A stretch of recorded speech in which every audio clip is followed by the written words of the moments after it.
আসসালামু আলাইকুম। আপনারা কেমন আছেন? আলহামদুলিল্লাহ আমি ভালো আছি। বাইরে ভাই কি যে গরম পড়ে, আপনারা কেমন যে লাগতেছে সেটা আসলে আল্লাহই ভালো জানে। কারণ যাইলে যে ভাই মনে হয় কি দুমটা বের হয়ে যাচ্ছে, এরকম মনে হচ্ছে। যাক, যারা গ্রামে আছেন তারা ততটা অনুভব করতে পারতেছেন না যে অনেক বাতাস, আবহাওয়া অনেক ভালো। যারা শহরে আছেন, আল্লাহরে ভাই কারেন্ট জ্বালে যে আপনাদের কেমন হয় সেটা আল্লাহই ভালো জানে। যাক, যেমনে আছেন ভাই গ্রামের দিকে থাকতে চেষ্টা করেন। শহরে থাকেন তো ঠিক আছে।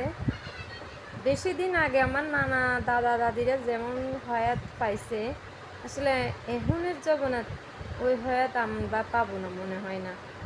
যে দিনের হাল অবস্থা, নাই তো কোনো কিছু মানে ব্যবস্থা, সব কিছু মালিক দেয়া। যাক, সেফে চলেন ভাই বোনেরা, আপনাদেরকে বলতেছি আল্লাহ হাফেজ, আসসালামু আলাইকুম।